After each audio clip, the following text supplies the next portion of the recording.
तो hello friends, आप कैसे हैं? आई होप कि आप अच्छे होंगे। तो आज हम फिर से इस वीडियो में कक्षा 10 के झारखंड मैट्रिक परीक्षा विज्ञान के पेपर में 30 महत्वपूर्ण ऑब्जेक्टिव प्रश्न लेकर के आए हैं। तो इसे ध्यान से देखना, ठीक है। यही आपका एग्जाम में छप गया है, यही आपका एग्जाम में क्या हुआ है कि छप गया है। तो इसे एकदम ध्यान से देखिए और समझे, ठीक है। तो देखिए पहला नंबर जो ऑब्जेक्टिव क्वेश्चन है वो क्या है, यहाँ पे ध्यान से देखिए। पहला नंबर क्या है हमारा कि समतल दर्पण को फोकस दूरी क्या होती है, ठीक है। समतल दर्पण की फोकस दूरी क्या होती है, तो आपको याद रखना है कि समतल दर्पण की जो फोकस दूरी है ना वो अनंत होती है, ठीक है। जो समतल दर्पण की फोकस दूरी होती है वो बच्चों अनंत होती है, ठीक है। अब सेकेंड नंबर क्वेश्चन देखिए क्या है कि किसी वस्तु का अवतल दर्पण द्वारा वास्तविक उल्टा और समान आकार का प्रतिबिंब बनता है तो वस्तु की स्थिति क्या होगी, ठीक है।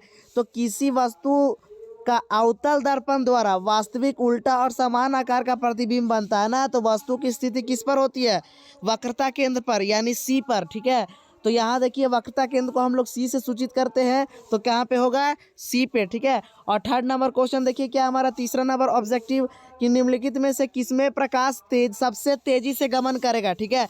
तो सबसे तेजी से गमन करेगा क्या? तेल में, वायु में, पानी में, कांच में। तो आप यहाँ पे देखिएगा कि ऑप्शन नंबर बी क्या सबसे तेज गमन करेगा हमारा वायु में, ठीक है। तो प्रकाश जो है वो सबसे तेज गमन करेगा कहाँ पे? वायु में। तो ध्यान रखना है कि वायु मारेंगे, ठीक है। अब आगे चौथा नंबर प्रश्न देखिए क्या है कि एक लेंस की क्षमता, ठीक है, एक लेंस की क्षमता -4D है तो उसकी फोकस दूरी क्या होगी, ठीक है। तो आपको याद रखना है कि जब हम लोग का लेंस का क्षमता निकालना रहता है तो फोकस दूरी निकालना रहता है और लेंस की क्षमता दिया हुआ रहता है तो फॉर्मूला होता है F बराबर 1/P, ठीक है। और यहाँ पे देखिए कि लेंस का क्षमता कितना दिया हुआ है हमारा, तो लेंस का क्षमता माइनस कितना 4D है, तो यहाँ पे लिखेंगे 1 और P बराबर होता है लेंस की क्षमता, तो हम लोग -4D लेंस की क्षमता लिखेंगे। तो जब 1/-4 को डिवाइड देंगे 1 को -4 से तो -0.25 आएगा, ठीक है। यानी लेंस की क्षमता कितना होगा?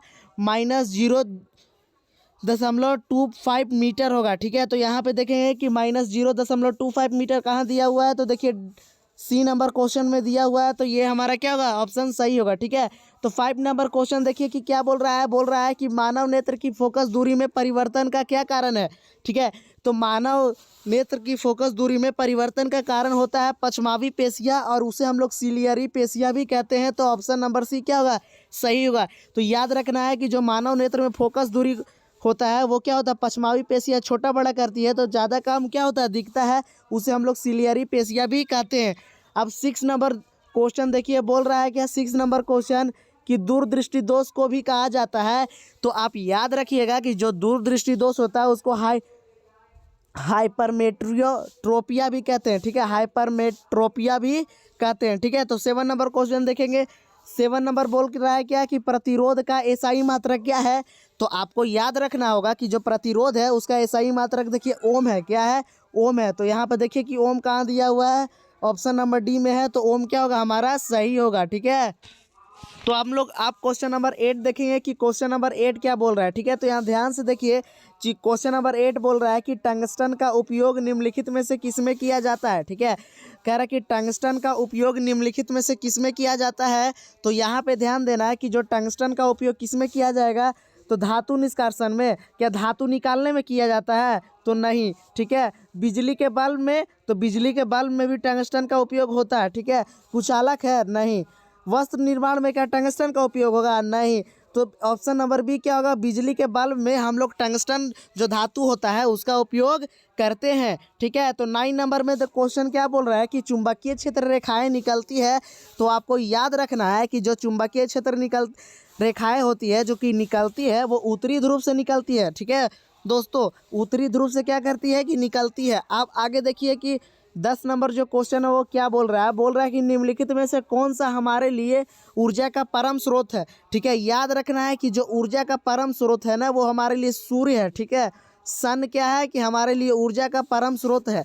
तो यहाँ पे देखिए जो सौर ऊर्जा लिखा हुआ है सनलाइट, सौर ऊर्जा, वो ऑप्शन नंबर सी, वो सौर ऊर्जा जो हमारे लिए सूर्य का परम स्रोत है, ठीक है। ऊर्जा का क्या है? परम स्रोत है।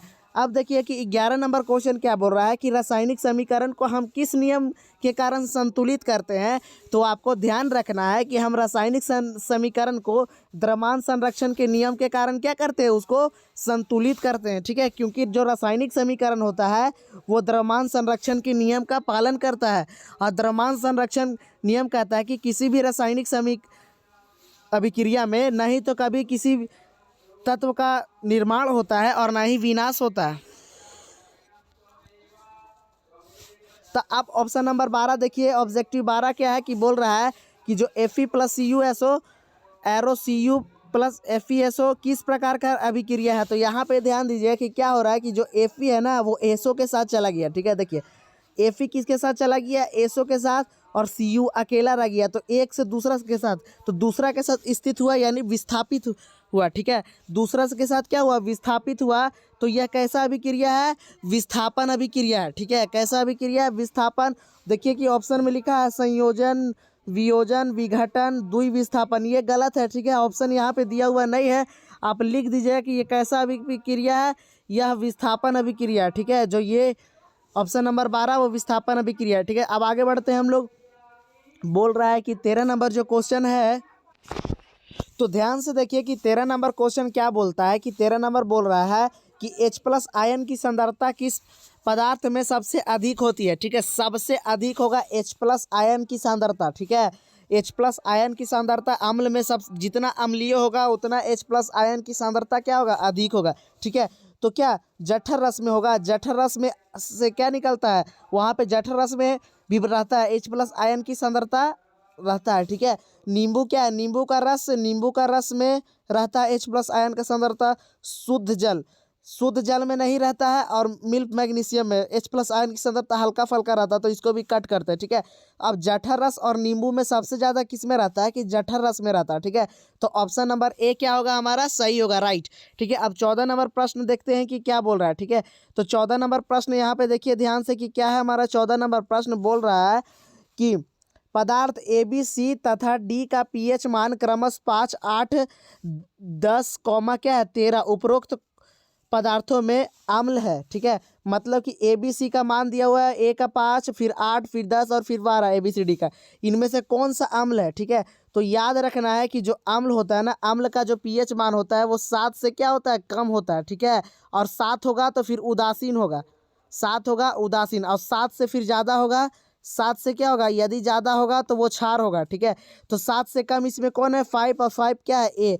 तो ऑप्शन नंबर ए क्या होगा हमारा, सही होगा। ठीक है, आप 15 नंबर क्वेश्चन देखिए कि 15 नंबर क्वेश्चन क्या बोल रहा है कि निम्नलिखित में से किस लवण का उपयोग सोडा अम्ल अग्निशामक के रूप में किया जाता है। तो आपको याद रखना होगा सोडियम हाइड्रोजन कार्बोनेट। ठीक है, Na2CO नहीं, क्या गया, सोडियम हाइड्रोजन कार्बोनेट NaHCO3। ठीक है, ये ऑप्शन नंबर सी क्या होगा हमारा, सही होगा। ठीक है, अब आगे देखिए 16 नंबर क्वेश्चन क्या बोल रहा है, 16 नंबर बोल रहा है कि निम्नलिखित में से कौन सा उभयधर्मी ऑक्साइड है। ठीक है, तो उभयधर्मी ऑक्साइड क्या CO2 है, नहीं, Na2O भी नहीं है। ठीक है, Na2O3 ये भी नहीं है, Al2O3 ये है। ठीक है, ऑप्शन नंबर डी क्या है, उभयधर्मी ऑक्साइड है। अब आगे देखिए क्या होता है, क्या बोल रहा है कि 70 नंबर में दिए गए तत्वों के इलेक्ट्रॉनिक विन्यास में से कौन उत्कृष्ट गैसों का इलेक्ट्रॉनिक विन्यास है। ठीक है, तो याद रखना है कि इसमें उत्कृष्ट गैसों का इलेक्ट्रॉनिक विन्यास 10 वाला है। ठीक है, यानी कि 2 और 8, जिसका इलेक्ट्रॉनिक 2 और 8 कक्षा दिया हुआ है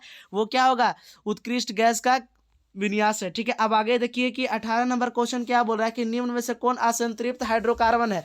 ठीक है, असंतृप्त हाइड्रोकार्बन है, तो यहाँ देखिए CH4 ये संतृप्त है। ठीक है, C2H6 दुगना से ज्यादा, ये भी क्या है, संतृप्त है। C2H2 यह असंतृप्त है। ठीक है, और देखते हैं डी नंबर क्या दिया हुआ है, C4H10 ये भी संतृप्त है। ठीक है, तो असंतृप्त बोल रहा है कि कौन संतृप्त नहीं है। ठीक है, तो C2H2 क्या है, संतृप्त नहीं है, तो ऑप्शन नंबर सी क्या होगा हमारा, सही होगा। ठीक है, ऑप्शन नंबर सी।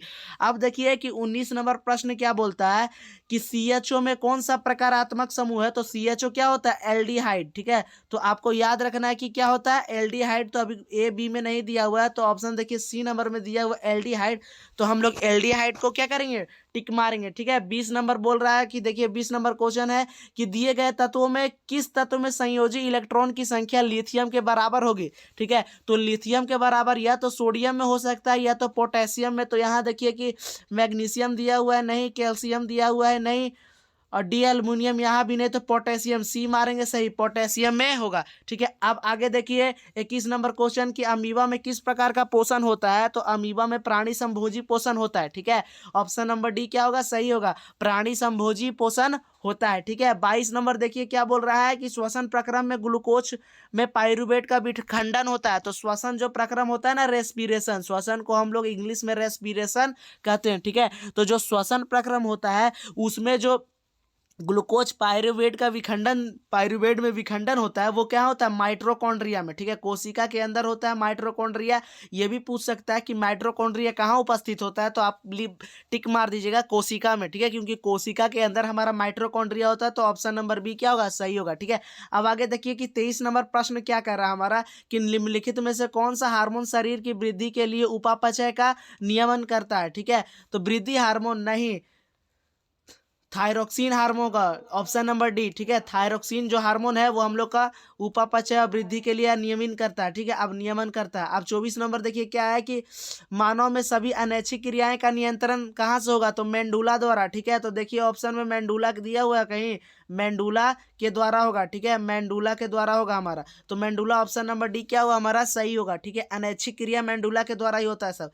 पूर्ण विकसित अंडाशय क्या कहलाता है, तो पूर्ण, याद रखना है कि पूर्ण विकसित अंडाशय फल कहलाता है, ऑप्शन नंबर ए। ठीक है, अब आगे देखिए 26 नंबर क्वेश्चन क्या बोल रहा है कि मनुष्य में निषेचन कहाँ होता है, तो मनुष्य में निषेचन होता है फैलोपियन ट्यूब में। ठीक है, फैलोपियन ट्यूब में होता है, लेकिन फैलोपियन ट्यूब बोलते हैं इंग्लिश में और फैलोपियन नालिका बोलते हैं हिंदी में। तो यहाँ पे दिया हुआ है नहीं, नहीं दिया हुआ है, ऊपर भी नहीं, ऊपर इसमें भी नहीं, इसमें भी नहीं, और योनि में भी नहीं। याद रखना है कि फैलोपियन ट्यूब को हम लोग क्या अंडवाहिका भी बोलते हैं, क्योंकि देखिए ये क्या है, हमारा अंडाशय है और यहाँ से देखिए दो अंडाशय ऐसे जुड़ा हुआ रहता है। ठीक है, ऐसे क्या रहता है, जुड़ा हुआ रहता है गर्भाशय। तो यहाँ पे निषेचन होता है, कहाँ पे, देखिए यहाँ पे। तो ये इसको अंडवाहिका, अंड का वाहन करती है इसलिए अंडवाहिका बोलते हैं। तो यहाँ पे क्या होता है, निषेचन होता है। ठीक है, निषेचन यानी फर्टिलाइजेशन होता है, तो अंडवाहिका ऑप्शन नंबर ए क्या होगा, सही होगा। अब आगे क्वेश्चन देखना है कि हम लोग 27 नंबर में क्या, किसी जीव में कई गुण प्रभावित होते हैं। ठीक है, जो किसी जीव में